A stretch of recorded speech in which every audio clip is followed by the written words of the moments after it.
I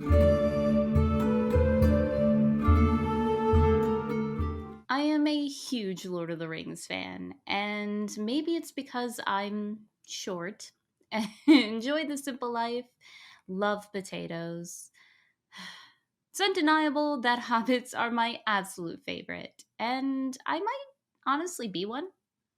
We are sitting on a field of victory, enjoying a few well-earned comforts. I got to meet my friend Taryn for the first time this past Adepticon in the flesh, in the meat space, and they brought me a gift. Oh my god, the apron is here. They said I could have it if I promised to Whimdark it. So that's what I'm gonna do. So first, what is Whimdark? Well, Whimdark means whimsical dark. I've been working on my art style over the years, and this is the term that people have given it because I love mixing dark, creepy, or serious models with bright colors. It all started from wanting to do a ghostly look. At the time, I was working on my Night Haunt army, and it began to evolve from experimenting with neon light. Alright, but how do you paint Whimdark exactly? First, there are two ways I tend to do this. One where there are darker, less saturated areas worked up to bright, almost glowing ones.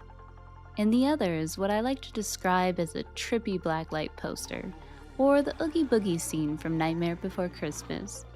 Both of these follow the same method. One just uses more overall color saturation and highlighting. I'm going to show you how to do the latter. When doing Whimdark, I always prime the same way. Black, and then a base coat of dark purple. But thankfully, after asking for it, Monument Hobbies has made a dark purple primer.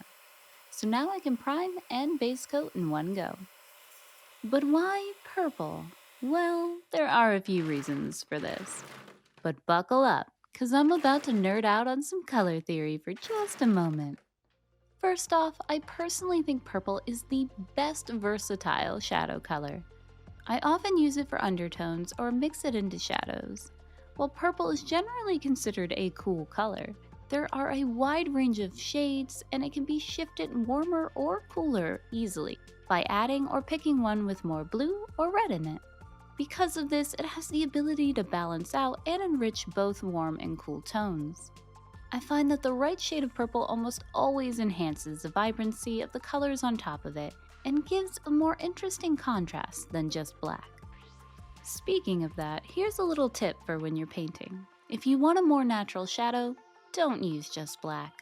In nature, a lot of things we call black are actually just very dark shades of other colors. Though we are discovering some things that appear to be ultra black, meaning their surface reflects less than 0.5% of light, which is pretty cool. From a scientific standpoint, black is often described as the absence of color, much like cold is the absence of heat. In pigment, inks, paints, etc., black is the sum of all colors.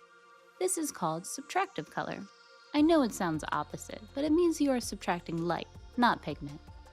In elementary school, you were likely taught RYB, how to mix red, yellow, and blue together to get other colors.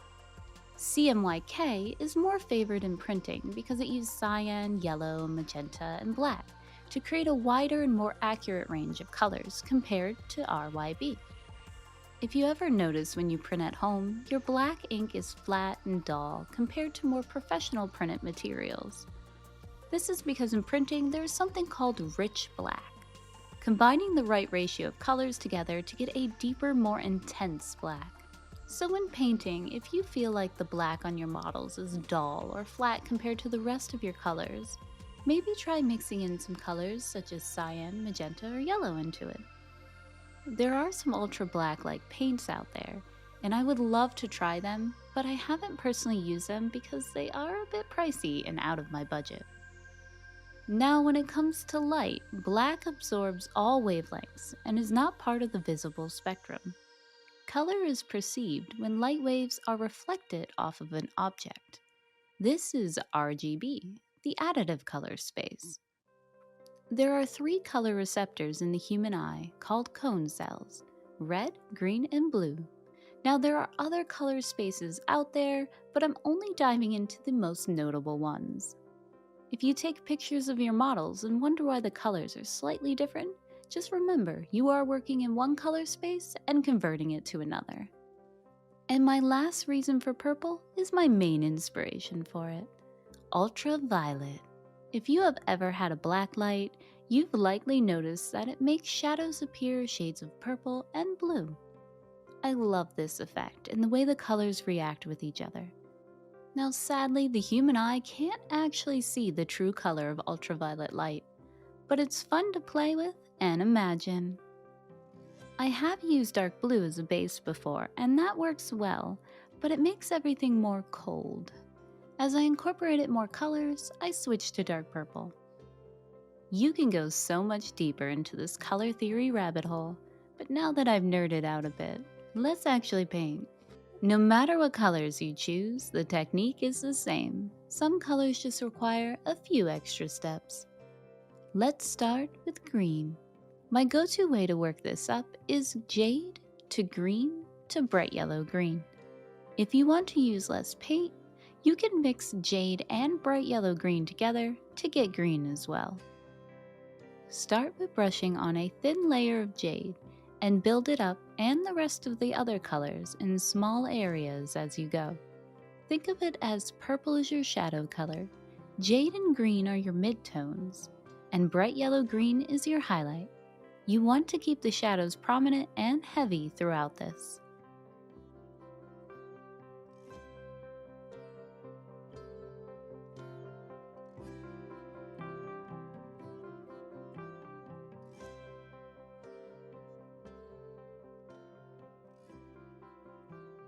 You can work up blues on top of purples or greens just fine. Sometimes I add jade first and then work up the blue on top of that for some variation. Since I want the blues to be cooler, I'm starting this with dark blue, then going from sky blue to turquoise. After the dark blue, I used a mixture of the dark blue with sky blue. Now, I like mixing paint, but if you don't, I suggest using an in-between color, such as ultramarine.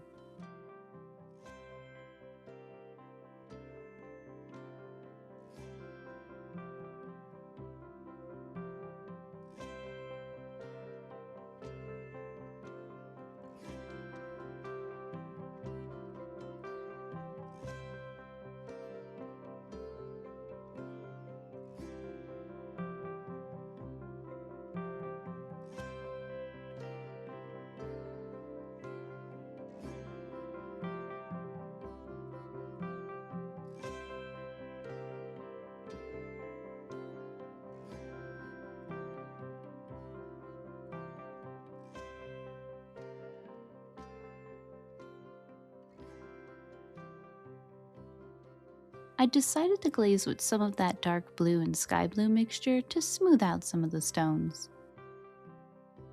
While you can glaze to help minimize brush strokes, I mostly use it for color shifting or darkening areas.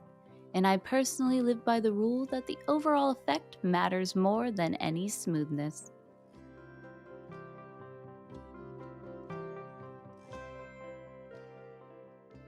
I mixed some white with the turquoise for some final spot highlights.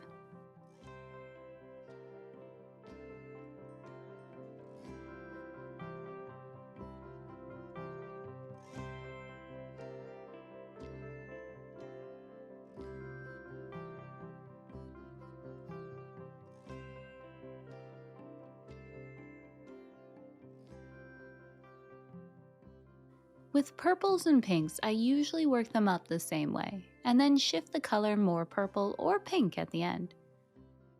I usually start with purple, and then go to hot pink, then mixing in some white to the hot pink for a highlight. You could use a brighter purple, or mix the white with the purple for a highlight instead if you don't want it as pink as this.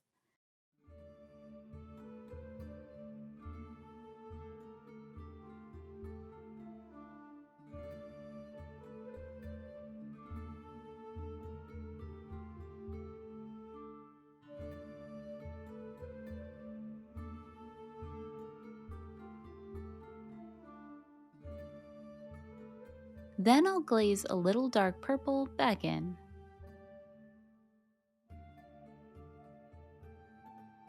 I'm not going to use the pink on some of these areas, and I'm going to leave this alone for now. We'll come back to this later. A little tip for working up oranges and yellows. Purple is the opposite of yellow on the color wheel, so it will neutralize yellows. The same goes for blue and orange, which is great for some effects, but for this one you want to keep that warm vibrancy. So before you work up yellow or orange, start with pink. With the pink, it will be easier to build up the orange, and you should only need 1 to 2 coats. For the orange, I'm starting with dark hot pink, and then going to orange. Now Pro-Acryl's orange is super bright compared to a lot of the other just straight oranges, and it works great for this. I'm leaving the shadows extra heavy in this area because I like the look of that deep purple popping through with the orange. Before I highlight, I'm going to give an extra coat around the corners of some of the bricks. To highlight orange, I mix the bismuth yellow with it, usually around a 40 to 60 mixture. To create some variations, I'm adding the mixture to most but not all the bricks.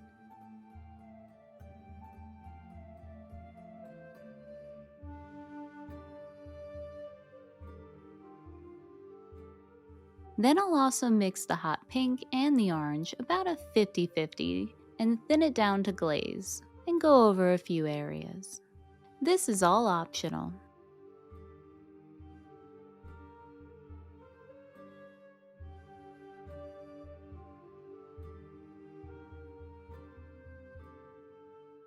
I work up yellow the same way I work up orange, starting from the dark hot pink to orange mixed with the bismuth yellow, before going straight to the bismuth yellow. You can skip the mixture and go straight for the yellow, but since I already have it mixed up, I might as well use it, and then I'll need less coats of yellow for coverage.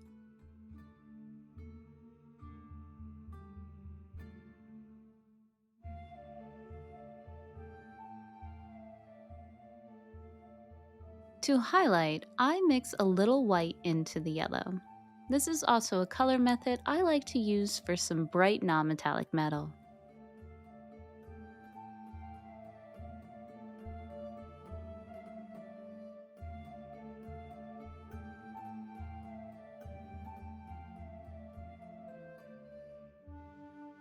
If you get a little messy, don't worry. To clean up those recesses and redefine the shadows, you can go back in with the dark purple. I like to thin it down with at least 1 drop of water so it flows into the cracks but still has good coverage. I don't use reds often in Whimdark. For this, I mixed up some dark purple with a bold Purell red and then worked up the bold Purell red before highlighting with a red mixed with orange. I didn't realize my camera wasn't recording when I mixed the red and orange, but it's about a 70-30 mixture of red to orange. White will turn reds pinkish, so I prefer highlighting with oranges or yellows to keep that vibrancy. For browns, I usually stick to warm tones as they tend to be the most vibrant. I used warm brown, orange brown, and a mixture of white with the orange brown.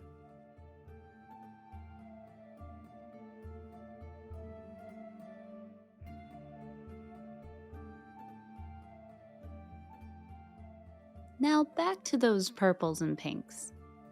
First, let's take care of the areas with just purple on them. I don't know why, but I love purples and browns together. So I'm mixing purple with orange brown and creating some texture before mixing white into it for highlights. If you want anything to appear white, you can start with whatever color you'd like. Just mix white into it and work it up to a straight white highlight with a little more coverage.